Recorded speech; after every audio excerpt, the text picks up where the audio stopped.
harus menyapa atau apa gitu ya. Nah, itu masuk ke dalam yang tidak tertulis gitu ya. Tapi ada yang tertulis misalnya ya. Jadi kalau masuk ruang ICU harus begini begini begini. Nah, itu budaya yang memang dibentuk ya dan diberikan perlindungan atau pengendalian secara legal. Kemudian ada komponen yang berikutnya untuk membentukkan budaya adalah hasil. Ya, jadi hasil ini berupa produk, ya, artinya benda, barang, atau mungkin layanan, ya, berupa jasa. Nah, ada dasar organisasi, sumber daya, lingkungan, pengendalian, dan hasil inilah nanti semuanya akan saling berinteraksi, ya, menentukan kira-kira nilai-nilai atau kebudayaan-kebudayaan apa yang perlu dikembangkan, ya, untuk meningkatkan hasil. Kalau di rumah sakit itu hasilnya adalah berupa layanan, ya, berupa produk jasa. Nah, jadi di situ nanti ditekankan ya, siapa sumber dayanya, siapa lingkungannya, pelanggan, gitu ya, persaingan. Nah, itu jadi faktor pertimbangan untuk membentuk nilai atau budaya yang ada di rumah sakit. Nah, teman-teman ya, untuk di rumah sakit itu ada isu ya, isu yang sangat mendominasi ya, yang sangat santer yaitu isu keselamatan ya. Di mana isu keselamatan di dalam rumah sakit itu ada 5 unsur ya. Yang pertama keselamatan pasien, yang kedua keselamatan pekerja atau petugas, kemudian yang ketiga keselamatan alat dan bangunan, kemudian yang keempat keselamatan lingkungan, yang kelima keselamatan bisnis rumah sakit.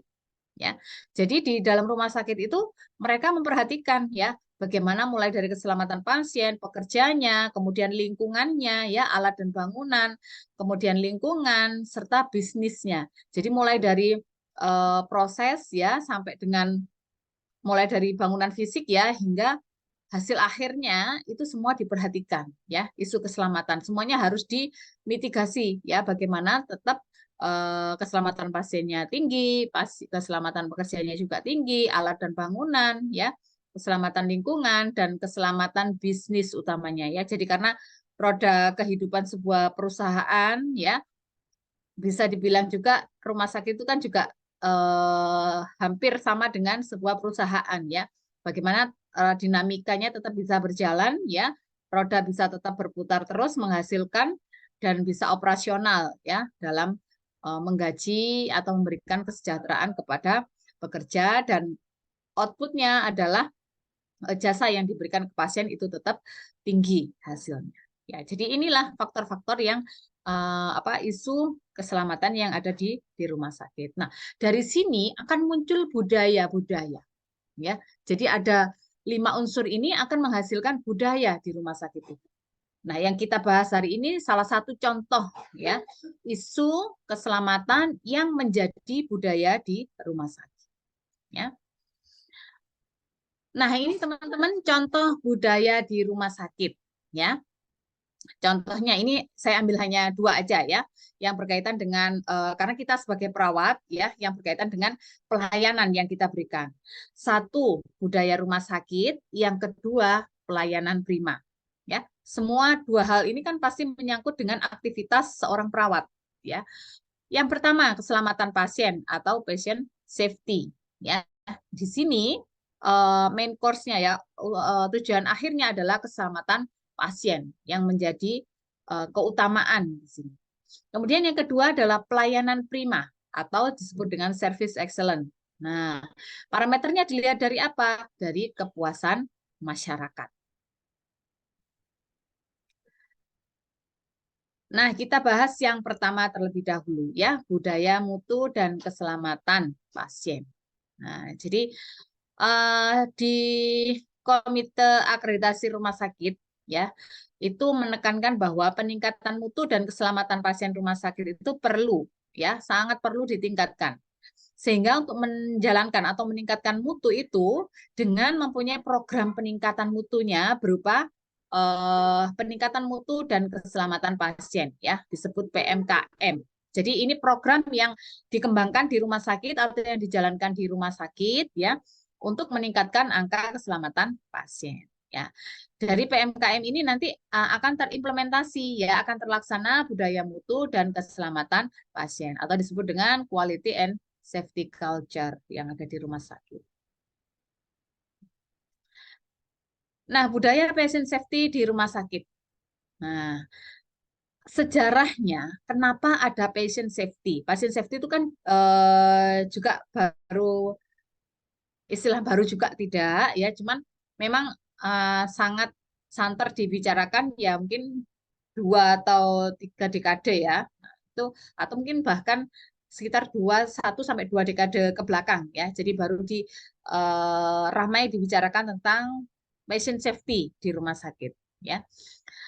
Nah, ini dikembangkan dari konsep keselamatan di dunia industri. Sebenarnya konsep keselamatan di rumah sakit itu dikembangkan di dunia industri. Kalau industri kan pasti ya, keselamatan kerja itu kan pasti ada. Nah, dari situlah ya diimplementasikan juga di rumah sakit.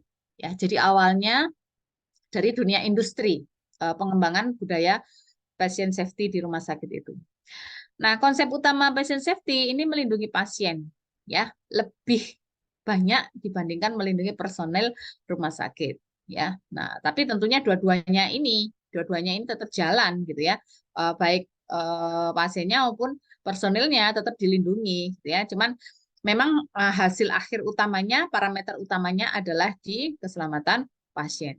Keselamatan personil bagaimana? Keselamatan personil tetap juga jadi poin ada di parameter atau jadi indikator ya budaya pasien safety.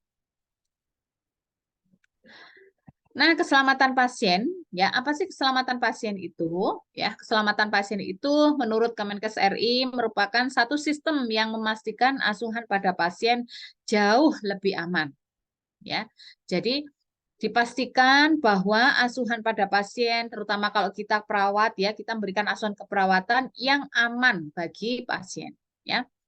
Nah, sistemnya terdiri apa? Pengkajian risiko, kemudian identifikasi insiden, ya, pengelolaan insiden, pelaporan, ya, analisis insiden, dan implementasi serta tindak lanjut satu insiden untuk meminimalkan terjadinya risiko. Contohnya apa? Ya, contohnya begini misalnya, patient safety. Ada pasien ya mau diambil sampel darahnya ya, mau diperiksa gitu ya. Ada pasien demam gitu dicurigai DHF ya, mau dicek labnya. Nah, patient safety-nya seperti apa ya? Patient safety-nya jadi supaya tidak menimbulkan kerugian bagi pasien ya, maka jadi sebelum melakukan pengambilan sampel darah itu dipastikan dulu ya. Nah, jadi kalau kita ke pasien kan gitu ya, kita konfirmasi pasiennya apakah benar, nomor registrasi dan lain sebagainya. Jadi supaya kita tidak salah gitu ya mengambil sampel darah. Mungkin namanya bisa sama ya. Nah, namanya sama tapi kan registrasi itu kan berbeda. Jadi harus dipastikan keamanan dan keselamatan pasien itu. Seumpama namanya sama, tidak di cross check dengan nomor registrasinya, ternyata kita salah pasien ya. Nimbulkan kerugian nggak pada pasien? Kerugian ya, jadi nggak boleh itu terjadi. Nah, karena kita bicara tentang keselamatan pasien, jadi harus dipastikan benar-benar itu pasien yang mau diambil darahnya, ya tidak salah pasien. Atau contoh lainnya misalnya di IGD, ya. Nah, bagaimana standar pengamanan pasien? Nah, jadi kalau di IGD nanti teman-teman akan kasih ya ada form pengkajian resiko jatuh. Nah, jadi itu salah satu upaya untuk meningkatkan keselamatan pasien. Karena sebelum dikembangkan tools ya mengkaji resiko jatuh pada pasien di IGD ya, karena pasien di IGD itu kan macam-macam ya. Ada yang sadar penuh, ada yang setengah sadar, ada yang tidak sadar. Nah, yang berbahaya kan yang tidak sadar, yang setengah sadar ini ya. Jadi dia masih open matanya, masih bisa melakukan gerakan-gerakan, cuman gerakan-gerakan yang dilakukan itu sudah tidak secara murni dengan kesadaran, ya, mungkin di bawah sadar. Nah, itu akan menimbulkan resiko jatuh, ya, apalagi kalau pasiennya berada di bed tinggi, ya. Nah, itu sering kejadian, ya. Jadi ada kejadian pasien di IGD, pasiennya gelisah, gitu ya, kemudian pengamanan resiko jatuhnya itu tidak diberikan secara proper ya, sehingga pasien itu akan terjatuh ya. Nah, dari situlah ya dikembangkan tools-tools ya, instrumen-instrumen untuk mengkaji atau untuk meningkatkan keselamatan pasien. Nah, keselamatan itu dilakukan ini ya, meliputi pengkajian risiko. Jadi dikaji resikonya. Jadi pasien di IGD itu apa sih resikonya? Pasien yang mau diambil sampel darahnya itu resikonya apa sih? Oh, resiko ketuker pasiennya, resiko ketuker hasilnya, resiko ketuker apanya gitu. Nah, itu pengkajian resiko ya. Kemudian identifikasi insidennya seperti apa ya. Oh, banyak pasien di IGD itu yang jatuh. Nah, kenapa? Karena nggak dikasih label ini pasien ini resiko jatuhnya tinggi, sedang atau rendah. Kemudian pengelolaan insiden. Nah, jadi kalau sudah ada insiden, bagaimana cara manajemennya? Kemudian dilaporkan, dianalisis, dan tindak lanjutnya seperti apa. Nah, patient safety di rumah sakit. Apa sih patient safety di rumah sakit? Ya, seperangkat keyakinan, norma, perilaku, peran, dan praktek sosial maupun teknis ya dalam meminimalkan pajanan yang membahayakan atau menyebabkan kecelakaan bagi pasien, para karyawan, manajemen, dan masyarakat. Ya, jadi di sini coba kita lihat ada keyakinan, ada norma, ada perilaku, ada peran, dan ada praktik sosial maupun teknis. Jadi kalau kita lihat di sini ya, skupnya itu sangat holistik sekali, mulai dari keyakinan, norma, perilaku, praktek ya, baik itu praktek sosial maupun teknis ya, dalam meminimalkan pajanan yang membahayakan bagi pasien. Contohnya seperti yang tadi ya, siapa yang dilindungi? Pasien, karyawan, manajemen, dan masyarakat. Ya, jadi semuanya dilindungi di sini. Diutamakan yang bagi pasien. Berikutnya aspek budaya keselamatan pasien. Ya, nah aspek budaya keselamatan pasien di rumah sakit itu meliputi tiga area ini ya. Yang pertama di tingkat unit, yang kedua di tingkat rumah sakit, ya. Kemudian yang ketiga ada luaran atau output, ya. Untuk tingkat unit, nah ini di tingkat misalnya di ruang ICU, di ruang bangsal, nah itu masuk ke dalam tingkat unit ya. Nah di sini manajernya itu bertugas untuk meningkatkan mempromosikan ya tindakan-tindakan yang mengarah pada safety ya, mengarah pada keamanan bagi pasien. Kemudian belajar organisasi ya, perbaikan berkelanjutan, kerjasama antar unit di dalam rumah sakit ya. Jadi antar unit itu bekerja sama, misalnya unit IGD dengan unit bangsal, bagaimana bekerja sama untuk meningkatkan angka keselamatan pasien ya. Kemudian komunikasi yang terbuka ya. Jadi komunikasi terbuka ini bisa membantu meningkatkan keselamatan pasien ya. Jadi semuanya diberikan informasi tentang pasien sehingga ruangan berikutnya yang mau merawat pasien ini mendapatkan data yang holistik ya. Jadi tahu apa yang mau dikerjakan oleh yang dikerjakan berikutnya ya, dan keadaan pasiennya seperti apa, semua informasi sudah ada di situ ya.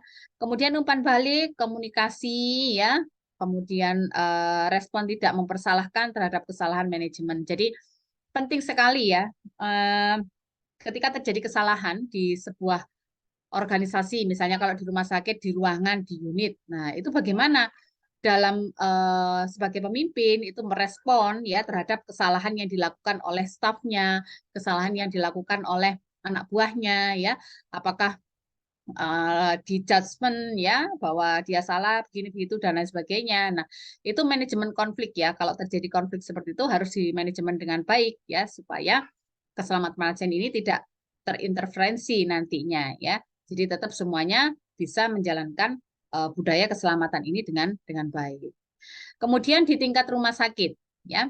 Nah, dukungan manajemen terhadap upaya keselamatan pasien ya, kemudian kerjasama antar unit di rumah sakit dan perpindahan atau transisi pasien ya. Jadi kalau di tingkat rumah sakit kebudayaan keselamatan itu terjadi pada ini ya, mulai dari dukungan, kerjasama, dan transfer pasien. Kemudian dari sisi luaran, ya, nah ini persepsi keseluruhan staf di rumah sakit terkait dengan keselamatan pasien, ya. Jadi dukungan manajemen terhadap upaya keselamatan apa? Contohnya, misal mengumpulkan semua karyawan rumah sakit, ya, baik medis maupun non medis disosialisasikan apa itu budaya keselamatan ya, sehingga persepsi keseluruhan staf itu sama terkait dengan keselamatan pasien ya. Kemudian frekuensi pelaporan, jadi aktivitas pengendalian atau aktivitas budaya mutu keselamatan pasien tadi itu semuanya dipastikan berjalan ya, mulai dari identifikasi resiko, kemudian pelaporan ya, analisis sampai dengan tindak lanjut itu semua harus dilaporkan ya. Kemudian peringkat keselamatan pasien ya. Jadi rumah sakit dari manajemen ini ya, di masing-masing unit ini diminta untuk memberikan laporan ya, bagaimana angka keselamatannya, sehingga bisa melakukan monitoring evaluasi ya, tingkat keselamatan di rumah sakit A misalnya, seperti apa tingkat keselamatannya. Kemudian laporan kejadian dalam 12 bulan terakhir. Jadi harapannya dengan adanya kerjasama antar unit yang baik, dukungan manajemen yang baik ya, dalam bentuk pelaporan kejadian di dalam 12 bulan terakhir ya, setiap tahun itu pasti dilaporkan ya, bagaimana angka keselamatan pasien ya, naik atau turun ya. Nah, kalau masih terjadi angka ketidakselamatan itu yang bagian mana? Nah, kira-kira tindak lanjutnya seperti apa? Oh, masih sering terjadi kesalahan pengambilan sampel darah pasiennya oleh petugas laboran misalnya. Kenapa? Ya, itu ditelusuri nanti ya. Oh, ternyata tidak diidentifikasi ini. Oh, jadi berarti sebelum mengambil sampel laboratorium ya harus di screening ini itu dan lain sebagainya ya, untuk meminimalisir atau mengurangi atau menekan angka ketidakselamatan ya. Jadi supaya angka keselamatan itu menjadi meningkat. Berikutnya yang kedua, yaitu budaya rumah sakit yang kedua, yaitu pelayanan prima. Ya, nah pelayanan prima ini kayaknya di semua instansi itu ada ya. Jadi tidak hanya di rumah sakit aja, tapi di semua instansi itu menganut pada budaya pelayanan prima ini. Nah, apalagi di rumah sakit ya, apalagi di rumah sakit. Nah, pelayanan prima itu apa sih? Ya, pelayanan prima itu pelayanan terbaik dalam memenuhi harapan dan kebutuhan pelanggan. Jadi tolak ukurnya adalah sesuai dengan ekspektasi dari klien, ya, sesuai dengan ekspektasi dari pelanggan. Nah, didefinisikan juga pelayanan prima ini pelayanan yang memenuhi standar kualitas yang sudah ditentukan. Jadi dikatakan pelayanan itu prima ketika sudah memenuhi standar, ya. Bagaimana tahu memenuhi standar atau tidak, ya? Jadi aktivitas yang dilakukan itu diberikan checklist ya, dievaluasi apakah sudah sesuai dengan standar yang ada, ya. Nah, pelayanan prima ini ada dua kategori ya. Jadi untuk organisasi yang profit dan yang non profit ya. Kalau organisasi profit itu swasta gitu ya. Nah, itu lebih diutamakan pada peningkatan profit ya. Kalau organisasi non profit ini organisasi-organisasi pemerintahan biasanya ya. Nah, ini diarahkan pada sikap melayani yang ditunjukkan dengan perhatian, kemudian tindakan yang nyata yang bertujuan memberikan kenyamanan dan rasa aman kepada masyarakat atau pelanggan atau klien. Jadi kalau di organisasi non profit ya, misalnya di rumah sakit pemerintah, nah itu lebih ke ini memberikan kenyamanan dan keamanan ya kepada masyarakat dengan memberikan perhatian ya dan tindakan yang nyata. Nah, pelayanan prima ini sangat penting teman-teman ya bagi perusahaan jasa khususnya ya. Nah, apalagi rumah sakit. Kalau kita rumah sakit kan pasti produknya adalah jasa ya. Jasa kesembuhan pasien ya. Nah, jasa ini nanti akan siapa yang menilai jasa kita ya? Yang menilai jasa kita adalah masyarakat ya, dilihat dari tingkat kepuasan. Nah, ini elemen dasar pelayanan prima ya. 1, attitude, 2, ability, 3, attention, kemudian action, accountability, appearance ya, dan simpati. Nah, untuk yang attitude sikap ya, bagaimana sikap kita ketika kita memberikan pelayanan prima? Ditunjukkan dengan sikap yang ramah ya, kemudian menjunjung tinggi profesionalisme. Jadi di sikap ini strategi untuk memberikan pelayanan prima dari sisi sikap adalah pelayanan sikap yang ramah ya dan profesional. Kemudian kemampuan ya. Bagaimana bisa memberikan pelayanan prima? Harus memiliki kemampuan ya. Kemampuan apa? Kemampuan melayani konsumen Kalau dokter ya harus mampu cure, kalau perawat ya harus mampu care gitu ya. Kalau dietitian ya harus mampu mengatur dietnya, kalau apoteker ya harus mampu manajemen pengobatan dan lain sebagainya ya. Contohnya ini adalah skill komunikasi gitu ya. Bagaimana melakukan komunikasi ya, bisa berkomunikasi dengan pelanggan, bisa berkomunikasi dengan pasien ya karena kita perawat, bisa memecahkan masalah ya. Memecahkan masalahnya siapa? Memecahkan masalahnya eh, pasien gitu ya. Nah, tuh. Kemudian attention ya, perhatian. Jadi kita lebih berfokus atau mendahulukan keinginan pelanggan. Ya, jadi kita berfokus pada keinginan pelanggan. Pelanggan itu mau apa sih? Pasien itu mau diapakan sih? Ya, mau diperlakukan seperti apa? Nah, itu atensi kita ya, perhatian kita dari situ. Kemudian tindakan, ya, tindakan nyata sesuai kebutuhan pelanggan. Ya, jadi pasien ini butuhnya apa? Gitu ya. Saya harus melakukan sesuai dengan kebutuhan. Jangan kita melakukan tidak sesuai kebutuhannya pasien, ya. Pasien butuh dibantu makan misalnya. Jangan kita melakukan intervensi yang lain, ya, ya. Kita bantu pasien itu untuk bisa memenuhi kebutuhan apa dasarnya makan. Kemudian berikutnya yaitu tanggung jawab ya, accountability. Nah, ini berpihak kepada pelanggan. Jadi pelayanan yang kita berikan itu berpihak pada pelanggan ya. Jadi bukan apa kita defense ke kita ya. Jadi kita merasa bahwa saya yang paling benar, saya yang paling ini ya. Kamu itu harus nurut saya, gitu. Tidak ya. Jadi kita berpihak kepada pelanggan ya. Apa yang pelanggan butuhkan ya itu kita lakukan ya. Kita layani kebutuhannya. Kemudian penampilan, appearance ya. Nah, di penampilan ini biasanya akan ditetapkan ya standar penampilan fisik. Kalau di rumah sakit mungkin ditetapkan seragamnya gitu ya untuk dokter ini, untuk perawat ini, untuk ahli gizi ini dan lain sebagainya. Nah, itu salah satu upaya untuk menerapkan budaya ya dalam sisi penampilan ya. Kemudian mungkin ada di mungkin di rumah sakit swasta gitu ya, menerapkan sebuah aturan khusus ya di appearance ini di penampilan gitu ya. Kayak misalnya kalau yang paling kelihatan nyata kayak di bank gitu kan ya yang sifatnya memberikan pelayanan. Oh, kenapa ya kok petugas bank itu cantik-cantik? Ya karena memang ada kewajiban ya untuk bermake up misalnya ya. Memang ada kewajiban seperti itu. Nah, itu di perusahaan bank misalnya perbankan atau mungkin di rumah sakit pun ada ya. Jadi saya pernah bekerja di rumah sakit swasta, ya, di situ menetapkan uniformnya, kemudian salah satunya kita wajib bermake up. Nah, jadi ada ya ketetapan untuk penampilan itu ada, ya. Kemudian berikutnya adalah simpati, ya.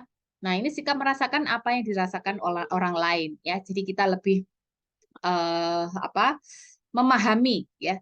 Jadi ketika pasien bercerita itu kita harus hadirkan diri kita ya kita harus bersimpati kita menempatkan diri kita di posisi pasien sehingga kita bisa tahu ya paham apa sih yang dibutuhkan oleh pasien ya jadi kita bisa memberikan apa yang diharapkan oleh pasien ya. Oke, kembali lagi sedikit di penampilan ini ya, appearance. Nah, ini standar penampilan fisik dan non fisik ya. Jadi kalau penampilan fisik contohnya tadi seragam, kemudian make up itu penampilan fisik. Yang non fisik contohnya apa? Misal ya ada kebudayaan. Eh karena saya pernah bekerja di rumah sakit pemerintah dan di swasta ya. Kalau di pemerintah itu cenderung lebih lebih apa ya, tidak ada standar-standar yang mengikat gitu ya. Nggak tahu kalau sekarang ya. Nah, kalau saya di rumah sakit swasta itu dari sisi penampilan ya kan, dari baju seragamnya, kemudian dari make up itu harus bermake up ya, kemudian satu lagi contoh komunikasi. Jadi kalau kita mengangkat telepon itu harus urutannya itu mulai dari salam, perkenalkan diri, apa yang bisa dilakukan. Jadi ada urutannya ya. Nah, nanti ada supervisornya di situ. Kalau bagi pegawai baru nanti akan diawasi. Loh, ini kok nggak urut gitu ya.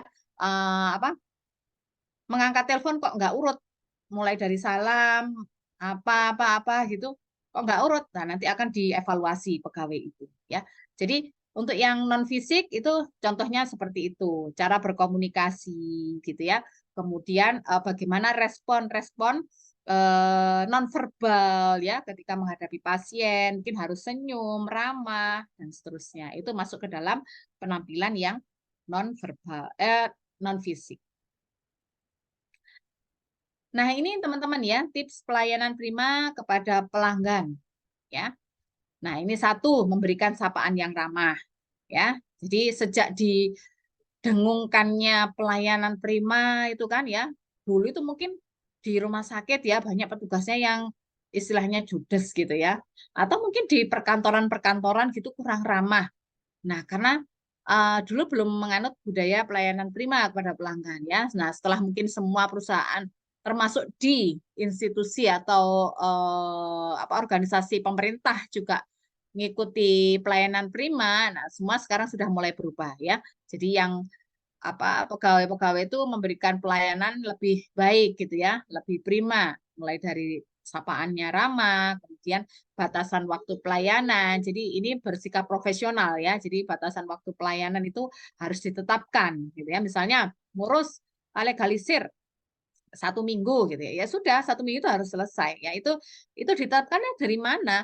Ya dari pengkajian ya, dari pengkajian awalnya oh ketika mengurus apa sampai mendapatkan produk legalisir itu butuh waktu berapa lama? Ini tanda tangan ke sini 1 hari, ke sini 2 hari, ke sini 3 hari. Oke, semuanya total 1 minggu ya. Jadi ada batas waktu pelayanan. Kemudian waktu tunggu yang tidak panjang agar pelanggan puas ya. Jadi kalau di rumah sakit itu kepuasan pelanggan itulah parameter pelayanan yang diberikan oleh rumah sakit atau kualitas rumah sakit itu. Jadi kalau pelanggan itu puas ya berarti 80% menggambarkan kualitas yang ada di rumah sakit tersebut. Ya. Kemudian responsif dan reaktif. Jadi pegawai itu harus bersifat responsif dan reaktif. Jadi kalau misalnya ada pasien yang kelihatan bingung, nggak tahu mau kemana, nah kebetulan kita lewat, kita tanya, ya mau cari apa Bu? Apa ada yang bisa dibantu? Nah itu sikap yang responsif dan reaktif, ya. Kemudian lakukan survei dan evaluasi. Nah survei dan evaluasi terhadap kepuasan pasien. Kemudian perhatikan penampilan tadi ya, salah satunya appearance, kemudian kesediaan untuk melayani ya, kemudian tepat waktu dan janji, kemudian jujur dan percaya, kemudian kepastian hukum apabila produknya itu produk jasa berupa keputusan ya, misalnya kayak ngurus persuratan ya, SK atau suratan atau apa gitu ya. Nah, itu harus ada kepastian hukum. Kemudian keterbukaan dan kejelasan informasi kepada pelanggan ya. Jadi kita harus memberikan informasi yang terbuka yang jelas ya. Kemudian biaya yang wajar ya. Biaya yang wajar ini sesuai dengan kebutuhan tindakan dan apa sesuai dengan kewajaran ya. Jadi tidak terlalu tinggi. Kemudian tidak rasial pasti ya. Jadi kita berikan pelayanan yang ramah dan tidak membeda-bedakan ya. Kemudian kesederhanaan dalam prosedur. Nah, jadi proses pengurusan, proses administrasi atau mungkin misalnya kalau kita di rumah sakit ya, pendaftaran di rumah sakit itu dibikin sesimpel mungkin ya untuk memberikan pelayanan prima. Jadi semua disederhanakan jadi tidak ruwet, tidak rumit ya, tidak bulat. Nah, itu masuk ke salah satu bagian pelayanan prima. Nah, berikutnya kita masuk ke bahasan yang kedua yaitu etiologi penyakit ya, ditinjau dari kebudayaan ya. Nah, kalau kita bicara tentang etiologi penyakit, etiologi itu kan penyebab ya, jadi penyebab penyakit. Nah, kalau kita kaitkan dengan budaya itu sangat luas sekali ya yang disebut dengan etiologi penyakit itu. Nah, sebelum kita bahas tentang etiologi penyakit, kita mungkin bahas tentang konsep sehat terlebih dahulu ya.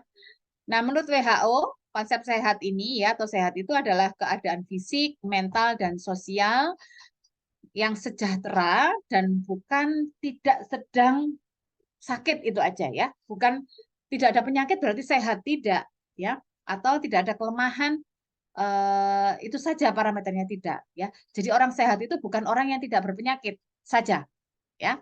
Tapi orang sehat itu sehat jasmani dan rohani ya istilahnya. Jadi secara fisik tidak ada penyakit, secara psikis ya itu juga tidak ada masalah ya. Artinya orang tersebut dalam keadaan bahagia ya. Nah, menurut Piagam Ottawa, kesehatan merupakan sumber daya bagi kehidupan sehari-hari, ya, tapi bukan tujuan hidup, ya. Kemudian, menurut Undang-Undang Nomor 23 Tahun 92 ini, kesehatan merupakan keadaan sejahtera, badan, jiwa, dan sosial serta ekonomis. Kenapa ada sosial dan ekonomis, ya? Karena orang yang sehat badannya, fisiknya, dan jiwanya, ini akan parameternya adalah produktif secara ekonomi.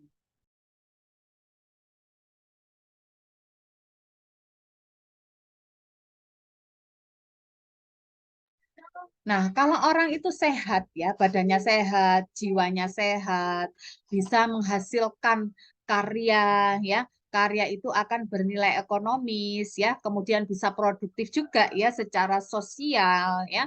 Nah, itu dikatakan sebagai kesehatan yang paripurna. Ya, jadi kesehatan itu tidak hanya secara fisik saja bebas penyakit, tapi secara jiwa, sosial dan ekonomi.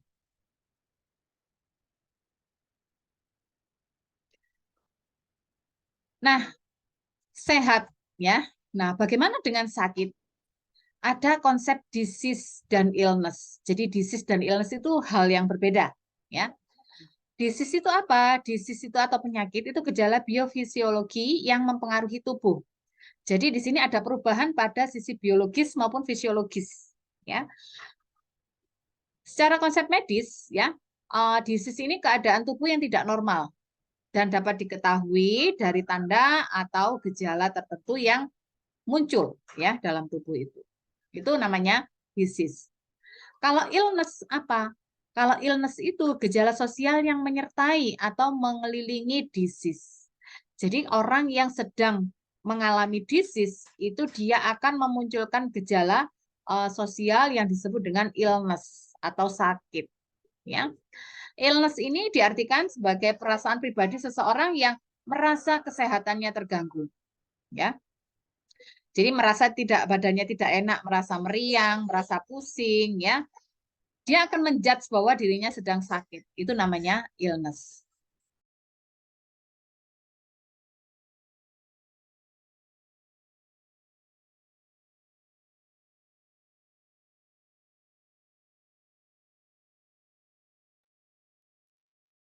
Nah, konsep sehat sakit, teman-teman ya. Sehat ini satu keadaan yang normal,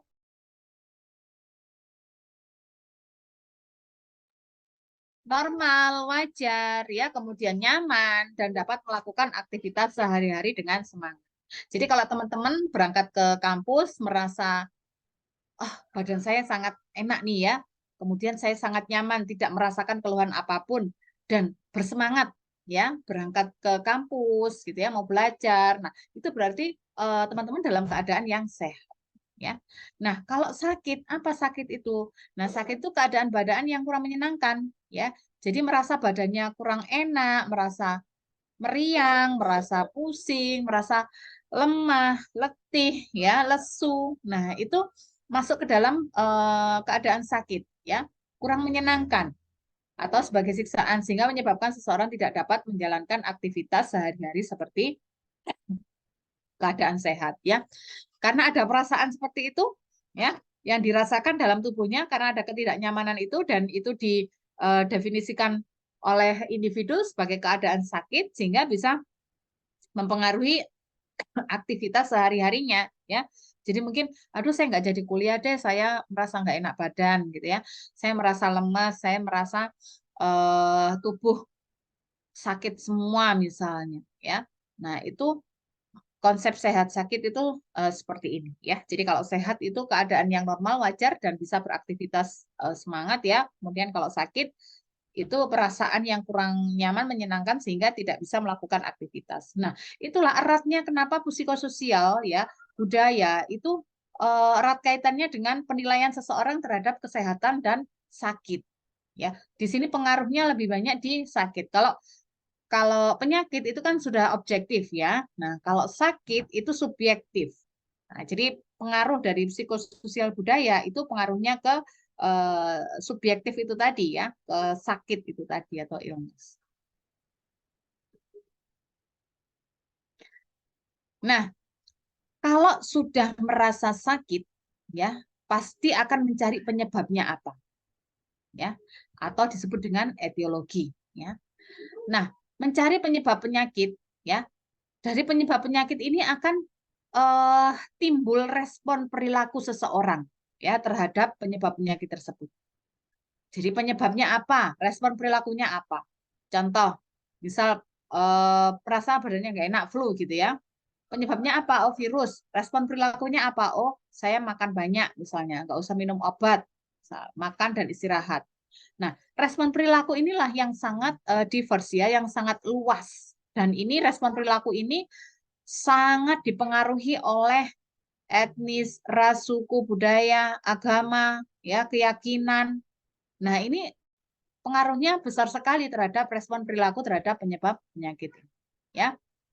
Nah, berdasarkan penyebab penyakit ini dibagi menjadi dua ya. Ada disebabkan oleh naturalistik, ada aliran naturalistik, ada yang personalistik.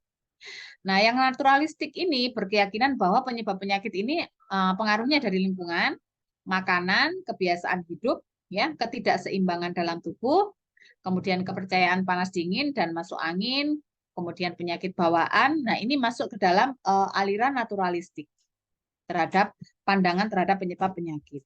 Ada aliran kedua, yaitu aliran personalistik, ya, dalam memandang penyebab penyakit itu, ya, di mana aliran personalistik ini memandang, ya, bahwa penyakit itu muncul karena ada intervensi dari agen aktif yang dapat berupa bukan manusia. Jadi aliran personalistik ini mempercayai bahwa di luar manusia itu ada penyebab penyakit, ya.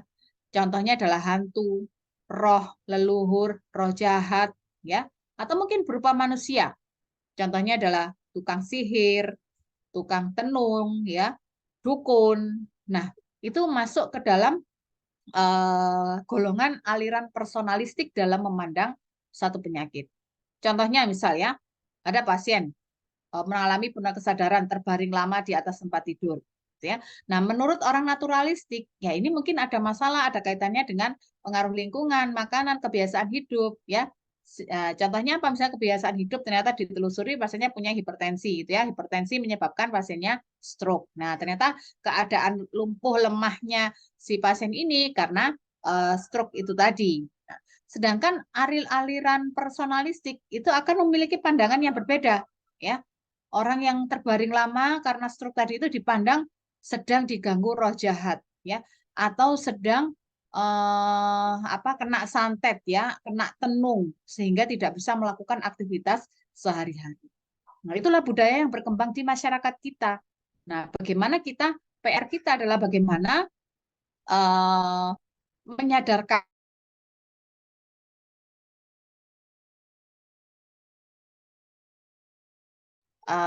seperti apa gitu ya, dan respon perilaku yang seharusnya dilakukan itu bagaimana ya supaya si pasien ini meraih kesehatannya kembali. Nah, ini budaya ya, etiologi.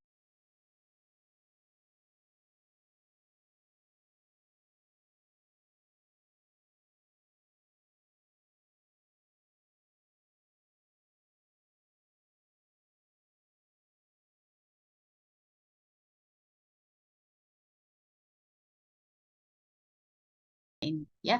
Jadi bagaimana kita menjembatani antara persepsi masyarakat tentang etiologi penyakit ya dengan perilaku kesehatan yang ditimbulkan ya.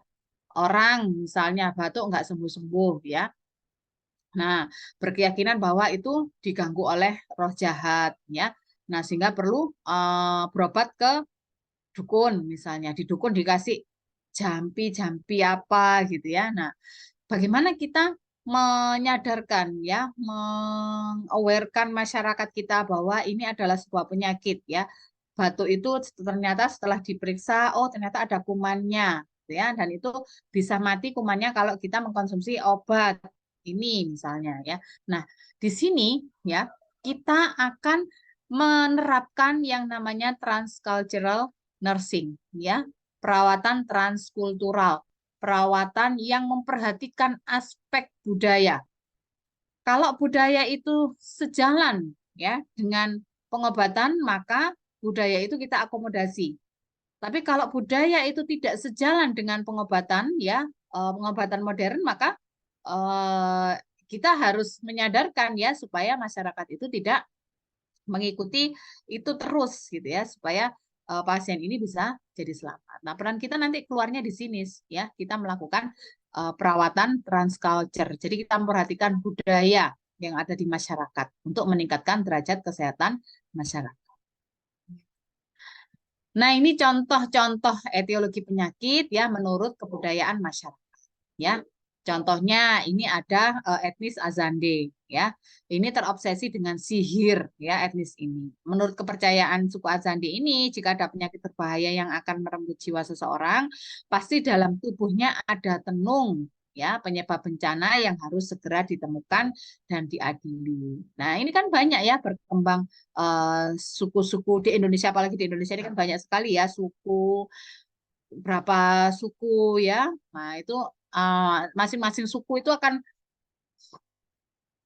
memiliki ya kepercayaan-kepercayaan sendiri dalam memandang etiologi penyakit. Nah, kalau sudah kepercayaan terhadap etiologi, pandangan terhadap etiologi penyakit ini salah, nanti otomatis perilaku kesehatan juga akan kemungkinan besar salah ya. Jadi makanya kita me, berusaha menjelaskan ke masyarakat tentang etiologi penyakit yang benar ya sehingga masyarakat juga berperilaku kesehatan yang benar dan hasil akhirnya adalah kesembuhan pasien. Kemudian contoh yang kedua, etnik Makassar ya, pandangan terhadap penyakit kusta. Nah, etnik Makassar ini memandang bahwa penyakit kusta ini adalah kutukan ya atau hukuman dari Tuhan atas dosa. Karena di satu desa ya atau di satu kampung di Makassar itu hampir semua penduduknya itu mengalami kusta ya, terisolir mereka ya. Jadi orang kusta dikumpulkan di satu desa itu ya. Nah, itu jadi kusta nggak akan selesai gitu ya kan kalau tidak diobati secara modern misalnya ya, tidak diobati dengan benar, maka kusta itu nanti akan menular menular menular gitu ya. Nah, jadi semakin banyak. Kemudian stigma negatif sangat kuat terhadap penderitanya. Jadi etnik Basar ini memberikan stigma yang negatif ya. Jadi sebenarnya penyakit kusta kan bisa disembuhkan dengan pengobatan dan sebagainya. Nah, itu tugas kita untuk menyadarkan masyarakat. Kemudian untuk yang etnis Jawa contohnya ya, perilaku keseharian masyarakat Jawa banyak dipengaruhi oleh alam pikiran yang bersifat spiritual. Jadi orang Jawa, Kejawen itu kan dekat sekali dengan spiritual ya. Nah, spiritual itu tidak selalu Tuhan ya. Jadi spiritual itu mungkin percaya ada kekuatan ya, supra di atas manusia. Kemudian fenomena kosmogoni ya, ada tradisi atau ritual yang berkaitan dengan penghormatan terhadap alam. Contohnya kalau di etnis Jawa itu kan banyak sekali apa larung. Nah, itu kan sebagai penghormatan terhadap leluhur, mencegah terjadinya wabah penyakit atau apa. Sebenarnya kalau dikaitkan kan nggak ada kaitannya gitu ya antara aktivitas yang dilakukan dengan melarung makanan, hewan ternak dan sebagainya untuk mencegah penyakit. Tapi itu sebuah keyakinan yang ada di masyarakat gitu ya, yang ada di masyarakat Jawa bahwa dengan seperti itu akan bisa mencegah penyakit ya. Kemudian mempercaya adanya santet, wangsit, dan roh. Kalau ini sama ya, kita mungkin mayoritas orang Jawa akan tahu ya. Jadi di Jawa itu percaya ada santet, ya, tenung, wangsit, dan roh. Ya, ya sebentar ya masih adzan di tempat saya.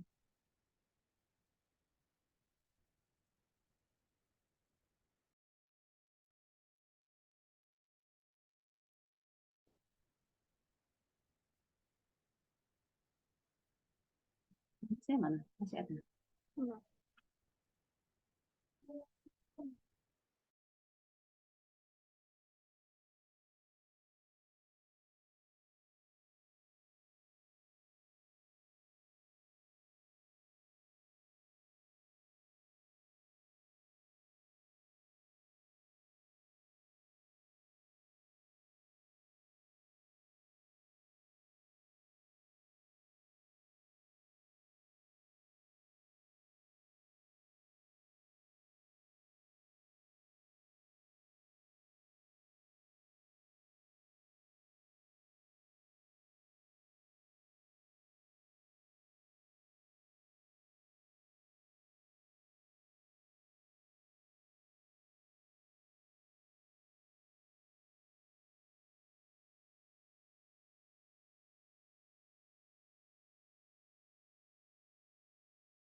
Baik, saya lanjutkan ya.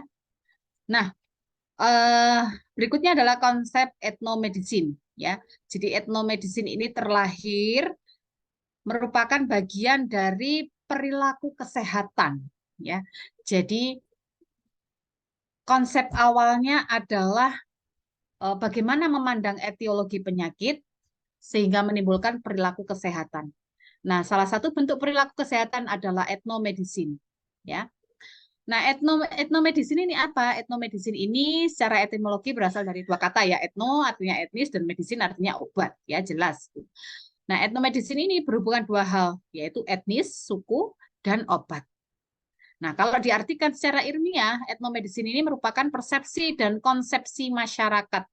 Jadi, oh orang yang kejang misalnya ya, anak yang kejang itu karena ada apa gitu ya, misalnya di balik itu. Jadi sehingga dikasih di demam ya, biasanya demam itu dikasih apa kalau orang Jawa itu dikasih ini ya, berambang, tahu berambang, bawang gitu ya, yang dihaluskan atau dikasih minyak telon gitu ya. Nah itu konsep-konsep etnomedicine ya. Jadi pengobatan pendekatan etnis. Nah itu masing-masing etnis akan memiliki konsep-konsep dan persepsi-persepsi ya terhadap pengobatan suatu penyakit. Ya. Nah, ini secara ilmiah merupakan persepsi dan konsepsi masyarakat lokal ya dalam memahami kesehatan ya. Dan ini juga studi tentang etnomedicine ini juga dikembangkan ya.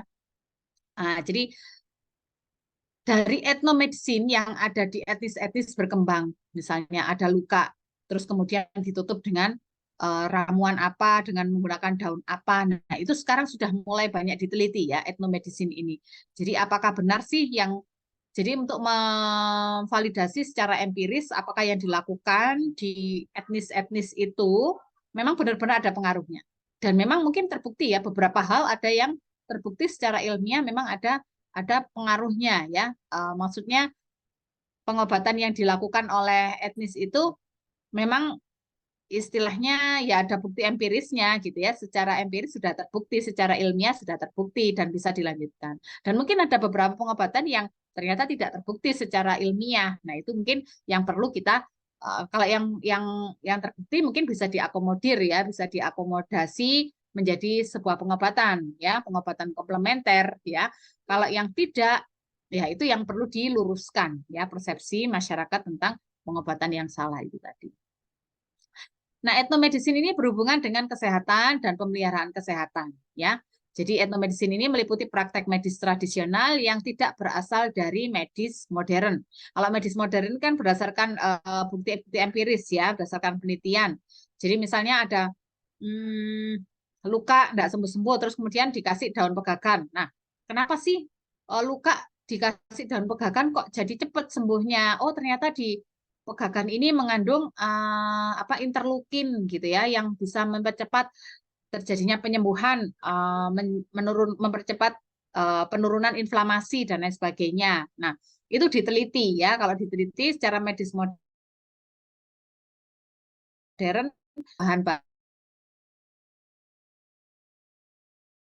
bahan tidak ya perlu dibenarkan tadi ya.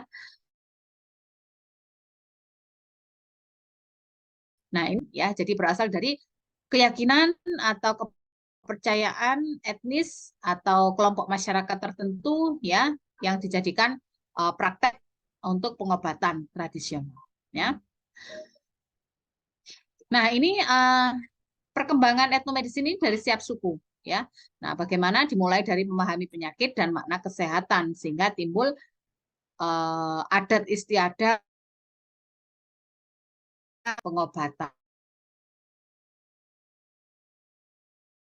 ya. Jadi itu ya kaitannya di penyakit dekat berdasarkan etnis. Nah, itu yang saya sampaikan ya, ya. Tadi budaya rumah sakit ada dua ya, yang contohnya saja, mungkin budaya-budaya yang lainnya juga masih banyak ya. Jadi budaya yang memang benar-benar nyata dan ada dasar hukumnya, yaitu pelayanan prima sama tadi ya patient safety. Kemudian yang kedua, etiologi penyakit ditinjau dari sisi psikososial budaya ya. Tadi sangat erat kaitannya ya, karena ada dua aliran tadi ya, ada aliran naturalistik dan aliran personalistik. Kalau naturalistik itu lebih objektif gitu ya, memandang penyebab penyakit. Tapi kalau yang personalistik itu sangat subjektif ya, abstrak gitu ya, penyebab penyakitnya itu di apa kaitkan dengan hal-hal yang tidak nyata atau abstrak ya. Oke, mungkin dari sini teman-teman ada yang mau ditanyakan, monggo silakan.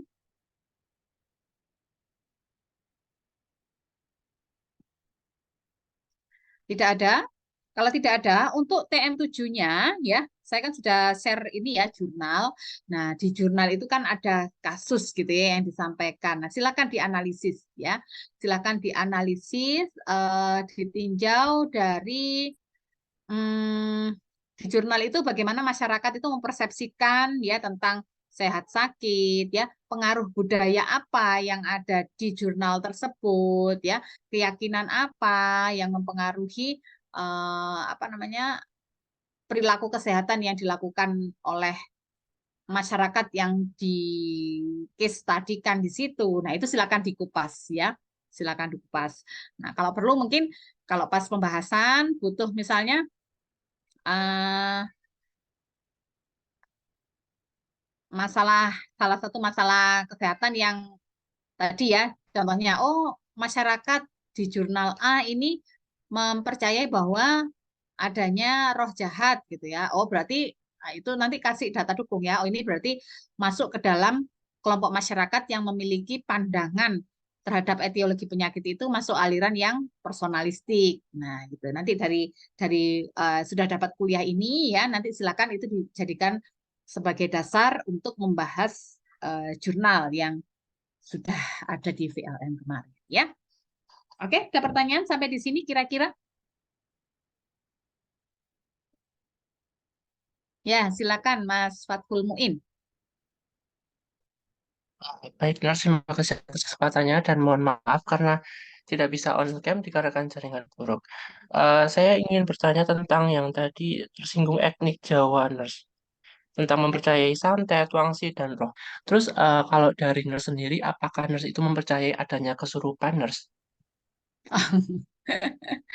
Kesurupan ya.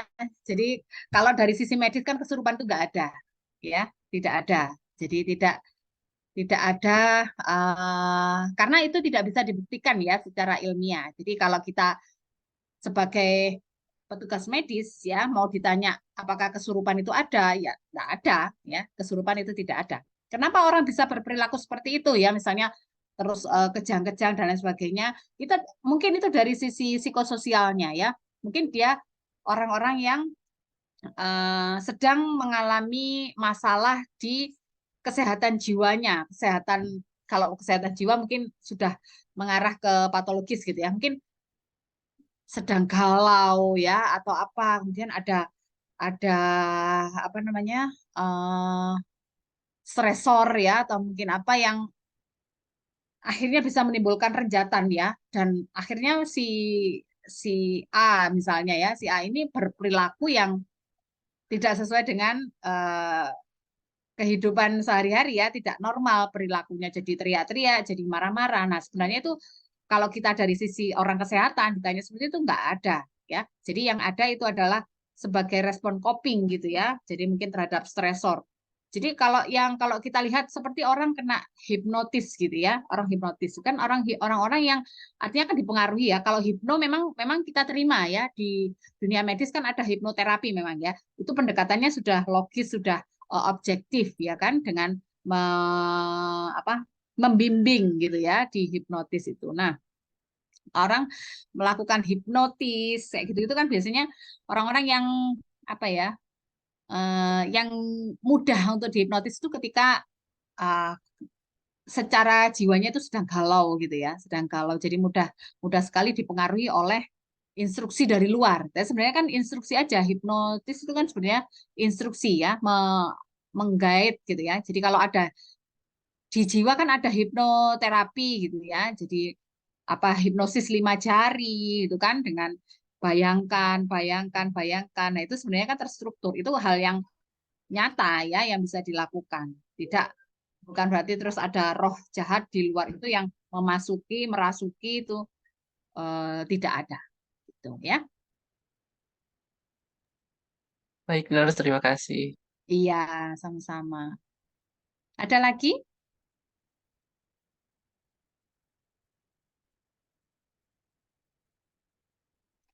Terus gimana Bu kalau misalnya ada itu ya, kayak kuda lumping atau apa gitu ya kan?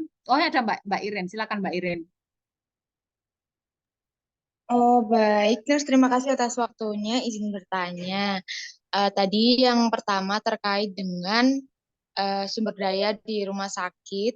Itu kan tadi dari Nurse Ida bercerita bahwa di setiap rumah sakit ada beberapa ketentuan yang berbeda antara satu rumah sakit dengan rumah sakit yang lain. Nah, itu apakah saat nantinya kita apply melamar kerja di suatu rumah sakit, nah itu nanti apakah ada trainingnya terlebih dahulu sebelum kita bekerja di rumah sakit tersebut, atau memang kita langsung dijadikan kayak ya udah sebagai pekerja tetapnya langsung langsung prakteknya gitu, Nurse.